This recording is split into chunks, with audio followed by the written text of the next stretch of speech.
High friends, welcome back to miss kitchen. இன்றைக்கி நம்ம சேனலில் என்ன பார்க்க போகிறோம்னா, வீட்லேயே ஈஸியான டேஸ்ட்டான எப்படி பால்கோவா செய்யலான்னு பார்க்கலாம் வாங்க. இதுக்கு ஒரு 3 பொருள் தாங்க தேவை. அதுக்கு முதல்ல நம்ம என்ன செய்ய போகிறோம்னா, 1 லிட்ரு பால் எடுத்திருக்கேன். நான் இன்றைக்கி ஆவினில் எடுத்திருக்கேன். ஆரஞ்சு கலர் பாக்கெட் எடுத்திருக்கேன். ஏன்னா அதுதான் இன்னும் ரொம்ப திக்காக நல்லா கிடைக்குங்கிறதுக்காக நான் ஆரஞ்சு கலர் பாக்கெட் எடுத்திருக்கேன். ஃபேட் மில்க்கு நான் இது இந்த மாதிரி பெரிய பாத்திரத்தில் ஊற்றி நம்ம நல்லா இந்த மாதிரி கொதிக்க விடணுங்க. இந்த பால் நல்லா கொதித்து சுண்டி வரட்டும். இந்த டைமில் பார்த்திங்கன்னா சைடில் இந்த மாதிரி நல்லா நம்ம அந்த சைடில் ஒட்டி இருக்கும் இல்லைங்களா ஏடு, அது எல்லாத்தையுமே இது மாதிரி இப்படி கிளறி எடுத்து விட்டுக்கலாங்க.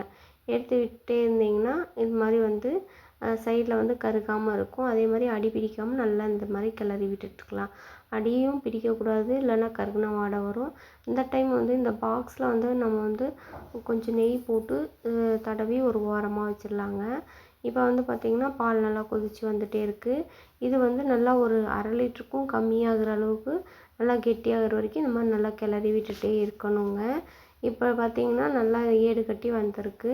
இந்த டைமில் பார்த்திங்கன்னா ஒரு 4லேருந்து 5 ட்ராப்ஸ் அளவுக்கு லெமன் ஊற்றிக்கலாம். அதிகமாக ஊற்றிடாதீங்க. அதிகமாக ஊற்றினா அந்த புளிப்பு வாடை வரும். அதனால் லெமன் ஊற்றினதும் பாருங்கள் பால் திரிஞ்சு வருது. இந்த திரிஞ்சு வரும்போது அதில் இருக்கிற தண்ணியெல்லாம் நல்லா சுண்டுற வரைக்கும் நம்ம அப்படியே விடலாங்க. வற்றட்டும். தண்ணியெல்லாம் வற்றி வர வரைக்கும் இந்த மாதிரி நல்லா இது பண்ணிட்டோம். பாருங்கள் இப்போ எந்த அளவுக்கு திரிஞ்சு வந்திருக்குன்னு. இந்த ஸ்டேஜில் நம்ம என்ன பண்ண போகிறோம்னா, பால் நல்லா சுண்டி வந்துருச்சு. 1 கப் சர்க்கரை சேர்க்க போகிறோம். இது 1 லிட்ரு பாலுக்கு ஒரு 100 கிராம் சர்க்கரை கரெக்டாக இருக்கும். நான் சின்ன டம்ளரில் அதை நிறைய சேர்க்குறேன். அதுக்கப்புறம் பார்த்திங்கன்னா உங்களுக்கு இனிப்பு கூட வேணும்னா ஒரு 1/4 டம்ளர் சேர்த்துக்கோங்க போதும். நான் இன்னும் ஒரு கொஞ்சோண்டு சேர்த்துருக்கேங்க. நாங்கள் இனிப்பு கொஞ்சம் அதிகமாக சாப்பிடுவோங்கிறதுனால. உங்களுக்கு வேணால் நீங்கள் சேர்த்துக்கோங்க, இல்லைனா விட்டுருங்க. இப்போ சர்க்கரை சேர்த்து சர்க்கரையிலேருந்து தண்ணி விட்டு இது எல்லாமே நல்லா இன்னும் கொஞ்சம் கொதித்து சர்க்கரையும் அந்த மில்க்கும் சேர்ந்து வர்ற அளவுக்கு கலர் மாறுற அளவுக்கு நம்ம கிளறி விட்டுட்டே இருக்கணுங்க. பாருங்கள், உங்களுக்கே தெரியும் கலர் எந்த அளவுக்கு சேஞ்ச் ஆகிருக்குன்னு சொல்லிட்டு. இந்த ஸ்டேஜில் பார்த்திங்கன்னா நம்ம இந்த மாதிரி நல்லா கிளறி விட்டுட்டு இந்த மாதிரி ஒரு அல்வா பதத்துக்கு வர்ற டைமில் பார்த்திங்கன்னா நம்ம என்ன செய்யணும், 1 டேபிள் ஸ்பூன் அளவுக்கு நெய் சேர்த்துக்கோங்க. சேர்த்துட்டு நல்லா கிளறி விடுங்க. நெய்யும் அதுவும் மிக்ஸ் ஆகிற வரைக்கும் நம்ம இந்த மாதிரி கிளறி விட்டுக்கலாங்க.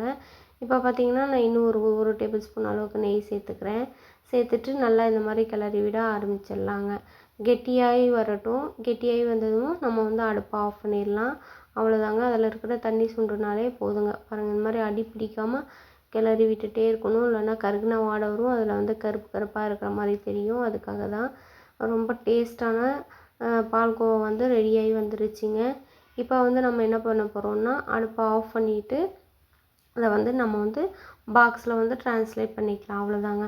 இந்த பதத்தில் எடுத்திங்கன்னா கரெக்டாக இருக்கும். நம்ம நெய் போட்டு வச்சோம் இல்லைங்களா, அந்த பாக்ஸில் போட்டு ஒரு இப்போ அடியில் பார்த்திங்கன்னா டவல் வச்சுருக்கேன். இது வச்சு இந்த பாக்ஸை இந்த மாதிரி மூடி வச்சிட போகிறோம். மூடி வச்சுட்டு மேலே இப்படி டவல் போட்டு மூடி வச்சிட போகிறோம். இது எதுக்காகனா ஒரு 10 நிமிஷம் அது நல்லா செட்டில் ஆகட்டும். அதுக்காக தான், கெட்டியாகணுங்கிறதுக்காக. இப்போ ஓப்பன் பண்ணி பார்க்கலாங்க. ஓப்பன் பண்ணி பார்த்தோம்னா பாருங்கள் உங்களுக்கு எப்படி இருக்குதுன்னு சொல்லிவிட்டு. இப்போ சைடில் கத்தி வச்சு நம்ம இந்த மாதிரி சைடில் எடுத்து விட்டுட்டு அதுக்கப்புறம் கொட்டணுங்க. பாருங்கள், இப்போ கொட்டி காமிக்கிறேன் எப்படி இருக்குதுன்னு சொல்லிட்டு. அதுக்கு முன்னாடி நம்ம சேனலை சப்ஸ்கிரைப் பண்ணலன்னா சப்ஸ்கிரைப் பண்ணிக்கோங்க. ரொம்ப டேஸ்டியான பால்கோவா ரெடி. தேங்க்ஸ் ஃபார் வாட்சிங்.